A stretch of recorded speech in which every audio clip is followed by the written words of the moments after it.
Iran इस्रायलमध्ये भडकलेला संघर्ष काहीसा निवळलाय। दोन्ही देशांमध्ये शस्त्रसंधी झाली आहे। मात्र यासोबतच इराणनं स्पष्ट इशाराही दिलाय। इस्रायलनं लेबनॉनवरती पुन्हा हल्ला केल्यास कठोर प्रत्युत्तर दिलं जाईल असा इशारा इराणनं दिलाय। तर दुसरीकडे इस्रायलनं देखील कोणत्याही नव्या हल्ल्याला जोरदार उत्तर देण्याची भूमिका कायम ठेवलेली आहे। एकीकडे अमेरिकेचे राष्ट्राध्यक्ष डोनाल्ड ट्रम्प यांनी तणाव कमी करण्याचे संकेत दिलेले असतानाच इस्रायलनं मात्र इराणला जोरदार प्रत्युत्तर दिलं। काल इराणनं तब्बल 11 क्षेपणास्त्र डागली। त्यानंतर इस्रायलनं देखील वेळ न दवडता प्रतिहल्ल्याचं बटण दाबलं। इराण इस्रायल युद्धाचा फटका आता पंतप्रधान उज्ज्वला योजनेला देखील बसू लागलेला आहे। लाभार्थ्यांसाठी वार्षिक अनुदानित एलपीजी सिलेंडरची संख्या 9 वरून 4 पर्यंत कमी करण्याचा मोठा निर्णय केंद्र सरकारनं घेतलाय। युद्धामुळे आंतरराष्ट्रीय स्तरावरती एलपीजीच्या किमतींमध्ये सातत्यानं होत असलेल्या वाढीमुळे हा निर्णय घेण्यात आलाय। युद्धामुळे आतापर्यंत एलपीजी 46% महाग झालाय। उज्ज्वला योजनेच्या माध्यमातून लाभार्थ्यांना 642 रुपयांना सिलेंडर मिळतात आणि आता उज्ज्वला योजनेअंतर्गत 642 मध्ये वर्षाला 4 सिलेंडरच मिळतील। 4 पेक्षा जास्त गॅस सिलेंडर लागल्यास त्याची अधिकची रक्कम मोजावी लागणार आहे। राजधानी नवी दिल्लीत विरोधी पक्षांच्या इंडिया आघाडीची बैठक पार पडली। या बैठकीला देशभरातील 25 पक्षांचे नेते हजर होते। उद्धव ठाकरे आणि हेमंत सोरेन हे ऑनलाईन सहभागी झाले होते। या बैठकीमध्ये 5 मुद्द्यांवरती एकमत झालंय। पहिला मुद्दा म्हणजे मतदार यादीतील कथित गैरप्रकार आणि मतांची चोरी या विरोधामध्ये सरन्यायाधीशांना पत्र लिहिलं जाणार आहे। दुसरा मुद्दा म्हणजे नीट यूजी पेपरफुटी प्रकरणामध्ये केंद्रीय शिक्षण मंत्री धर्मेंद्र प्रधान यांचा तात्काळ राजीनामा द्यावा अशी मागणी करण्यात आली आहे। तिसरा मुद्दा देशातील आर्थिक परिस्थितीवरती चर्चा करण्यासाठी सर्वपक्षीय बैठक बोलावण्याची मागणी आहे। त्याचबरोबर चौथा मुद्दा म्हणजे इंडिया आघाडीची बैठक दर 2 महिन्यांनी होईल आणि पुढील बैठक 8 ऑगस्ट रोजी हैदराबाद इथं आयोजित करण्यात आली आहे। पाचवा मुद्दा म्हणजे संसदेमध्ये सर्व विरोधी पक्षांमधील समन्वय कायम ठेवण्याचा आहे। इंडिया गठबंधन के सभी दल प्रत्येक 2 माह में बैठक करेंगे। अगली बैठक अगस्त माह में हैदराबाद में आयोजित की जाएगी। दरम्यान या बैठकीला उद्धव ठाकरे ऑनलाईन उपस्थित होते। यावरून एकनाथ शिंदेंनी टोला लगावलाय आणि यावरती संजय राऊतांनी स्पष्टीकरण दिलंय।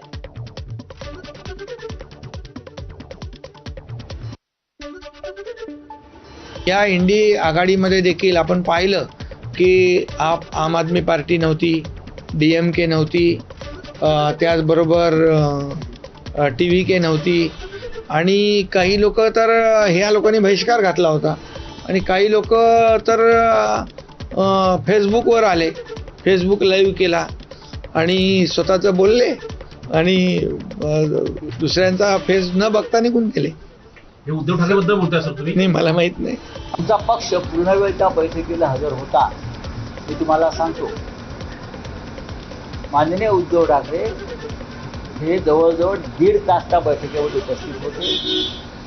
सुरुवातीला जेव्हा त्यांची बोलण्याची वेळ आली तेव्हा ते पूर्ण वेळ बोलले, थांबले आणि त्यांनी सांगितलं की यापुढे संजय राऊत हे बैठकीत उपस्थित राहतील। माझ्याबरोबर तिथे अरविंद सावंत सुद्धा होते आणि विनायक राऊत सुद्धा होते। तुम्हाला मी सांगतो बैठक शेवटच्या मिनिटापर्यंत आम्ही ही बैठक घटक म्हणून इंडिया ब्लॉकचे आम्ही उपस्थित राहिलो। इंडिया आघाडीत गेल्यानं अनेक पक्षांचा पराभव झाल्याची टीका उपमुख्यमंत्री एकनाथ शिंदे यांनी केली आहे। तर तुम्हाला लोकांनी नाकारल्याचा टोला मंत्री गिरीश महाजनांनी लगावलाय। म्हणजे आजची जी इंडिया आघाडी काय इंडिया पण ते इंडिया आघाडीमध्ये गेल्यानंतर बघा जे प्रादेशिक पक्ष त्यामध्ये आप, TMC, RJD, DMK, UBT आणि NCP, शरद पवार हे निवडणुकीमधून गायब झाले, निवडणुकीमध्ये हरले, पराभव पत्करावा लागला। प्रत्येक निवडणुकीवर ते हरतायत।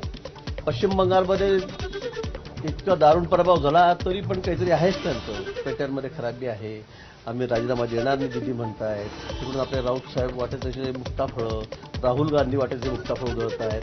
पण लोक तुम्हाला स्वीकारत नाही. लोकांनी स्पष्ट तुम्हाला नाकारलेलं आहे. आणि आता नाही पूर्ण देशभर, इथेच नाही सगळ्या देशभर. मग हे झालं की तसं, ते झालं की तसं, बॅलेट पेपर बटनवर घ्या, मग बोटवर करून घ्या. मला वाटतं आता त्यांची परिस्थिती अतिशय दयनीय आहे. तर इंडिया आघाडीला पंतप्रधान पदाचा एक चेहरा घेऊन पुढे जावं लागेल असं वक्तव्य खासदार संजय राऊतांनी केलंय. त्यामुळे इंडिया आघाडीतील पंतप्रधान पदाचा चेहरा नेमका कोण याविषयी पुन्हा चर्चा सुरू झाली आहे. राहुल गांधी पंतप्रधान पदाचे उमेदवार असतील अशी भूमिका अनेकदा पुढे आली. मात्र राहुल गांधींच्या नावावरती इंडिया आघाडीचं एकमत नसल्याचंही समोर आलंय. त्यामुळे भविष्यामध्ये पंतप्रधान पदाचा चेहरा हीच इंडिया आघाडीची डोकेदुखी ठरण्याची शक्यता आहे. लोकसभा निवडणुकांच्या आधी आणि आतापासून आपण लोकांमध्ये जेव्हा जातोय, देशाची सत्ता आम्हाला हवी आहे सांगण्यासाठी, तेव्हा लोक विचारतात तुमचा पंतप्रधान पदाचा चेहरा. उद्धवजींचं असं म्हणणं आहे की हा चेहरा आपण निवडला पाहिजे आणि लोकांसमोर तो चेहरा येऊन जायला पाहिजे की हा आपला देशाचं नेतृत्व करणारा हा चेहरा आहे. एनडीए सोबतचे काही पक्ष इंडिया आघाडीत येतील असं विधान संजय राऊतांनी केलंय. राज यांची इच्छा असल्यास उद्धव ठाकरेंसोबत बोलून आघाडीला प्रस्ताव पाठवू असं देखील संजय राऊतांनी म्हटलंय. इंडिया आघाडीला पंतप्रधान पदाचा चेहरा घेऊन जावं लागेल असंही राऊतांनी म्हटलंय. नाही, त्या संदर्भामध्ये स्वतः तर तशी त्यांची इच्छा असेल राज ठाकरे यांची, तर मला असं वाटतं की ते उद्धव ठाकरे साहेबांशी चर्चा करून त्याबाबत दिल्लीतल्या प्रमुख नेत्यांच्या समोर हा प्रस्ताव ठेवला जाईल. शेवटी बघा, हे आघाडीचे आम्ही मालक नाही आहोत, कोणी मालक नाही.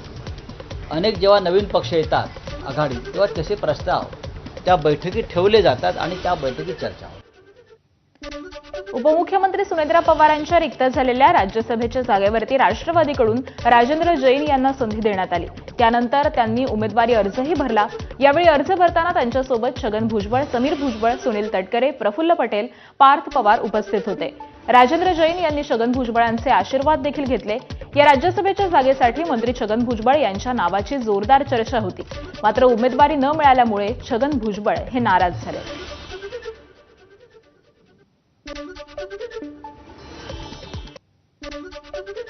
राज्यसभेसाठी राष्ट्रवादीकडून राजेंद्र जैन यांनी उमेदवारी दाखल केली. राज्यसभेसाठी उत्सुक असलेले भुजबळ देखील नाराजी दूर ठेवून अर्ज भरायला आले खरे, पण अर्ज भरून झाल्यावरती पत्रकारांशी बोलताना त्यांनी नाराजी बोलून दाखवली आहे. इतरांची मुलं कशी राज्यसभा विधानसभेमध्ये आहेत तोच न्याय आपल्याला मिळावा असं त्यांनी बोलून दाखवलंय.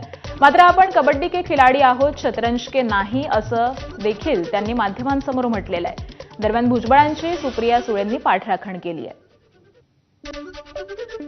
बीजेपीकडे ते प्रपोजल आम्ही मांडल्यानंतर शेवटचा एकच दिवस होता, आम्ही सगळ्यांनी सांगितल्यानंतर, आणि ते 1 दिवसामध्ये मग त्यांचं असं उत्तर आलं की ज्या वेळेला विस्तारीकरण होईल मंत्रिमंडळाचं,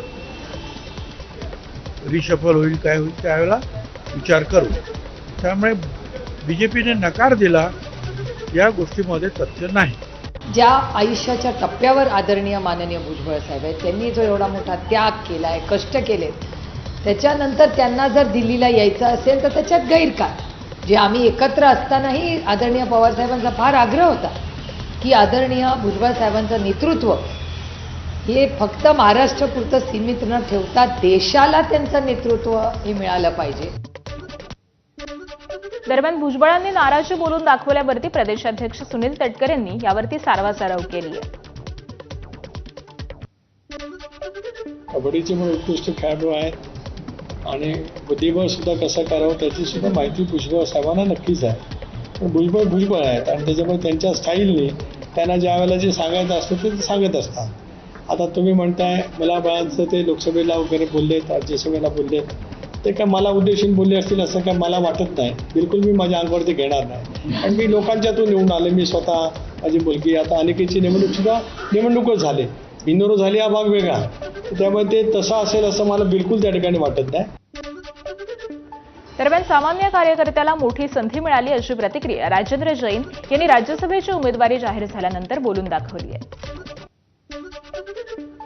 माझ्यासाठी फार उत्साह आणि गौरवची गोष्ट आहे की मला एक सामान्य कार्यकर्त्याला पक्षाने आज ही संधी दिली आणि पक्षाचा एक सामान्य कार्यकर्ता म्हणून मी आदरणीय स्वर्गीय अजितदादा यांच्या नेतृत्वाखाली भरपूर काम केलेला एक साधारण कार्यकर्ता आहे आणि मला हे राज्यसभावर जाण्याची जी संधी दिली आहे हे माझ्यासाठी फार गौरवची गोष्ट आहे. छगन भुजबळ साहेब माझे वडील सारखे आहे आणि बऱ्याच वेळा त्यांनी मला आशीर्वाद दिलेला आहे आणि मी त्यांच्या मुलगासारखा काम करणार आहे. तर नाराजीचा आमच्या पक्षात कुठेही प्रश्न नाही. राज्यसभेच्या पोटनिवडणुकीसाठी महायुतीकडून राजेंद्र जैन यांचा एकमेव अर्ज दाखल झालेला आहे. महाविकास आघाडीकडून कोणताही अर्ज न आल्यामुळे राजेंद्र जैन यांची बिनविरोध निवड निश्चित मानली जाते. आज अर्जाची छाननी होणार असून त्यामध्ये आलेला एकमेव अपक्ष अर्ज बाद होण्याचीही दाट शक्यता आहे. छगन भुजबळांची राज्यसभेची संधी हुकल्यानंतर नाशिकच्या येवल्यामध्ये बॅनरबाजी पाहायला मिळाली आहे.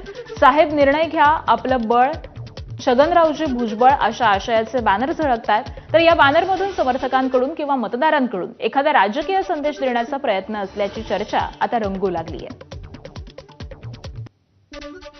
नाशिकमध्ये बंडखोरांना थोपवताना भाजप आणि शिवसेनेच्या संकटमोचकांच्या नाकी नऊ आल्याचं दिसून येत आहे. गिरीश महाजनांसह उदय सामंत आणि प्रसाद हिरेंनी मनधरणी करून देखील गोकुळ गीतेंनी आपलं बंडखोरीचं निशाण कायम ठेवलंय. गोकुळ गीतेंनी माघार घेण्यास नकार दिल्याची माहिती मिळतेय.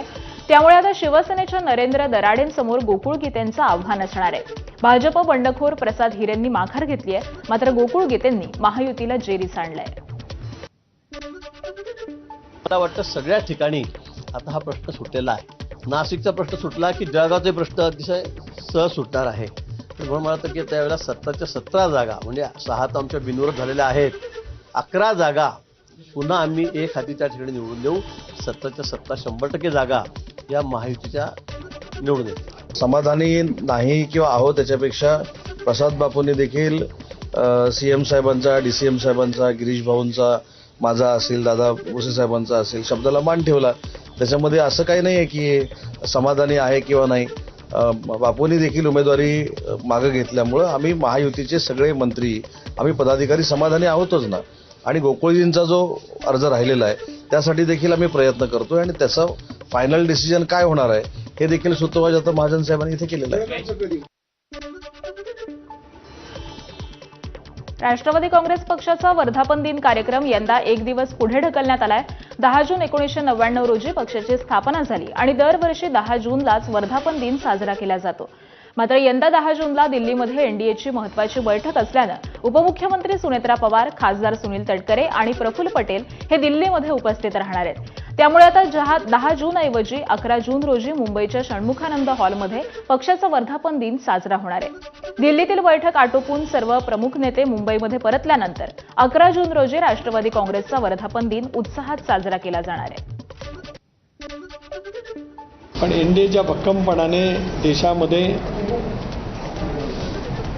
अतिशय उत्तम पद्धतीने एकसंघपणाने जी वाटचाल करते आहे त्या पुढील वाटचालीचं सुद्धा कदाचित मंथन त्या बैठकीच्या माध्यमातून त्या ठिकाणी असू शकतं. आणि म्हणूनच राष्ट्रवादी काँग्रेस पक्षाचा 27वा वर्धापन दिन 11 तारखेला दुपारी 2 वाजता षण्मुखानंद हॉलमध्ये म्हणजे जिथे नियोजित केला होता तिथेच फक्त 10च्या ऐवजी 11 हा त्या ठिकाणी होणार आहे. आणि या सगळ्या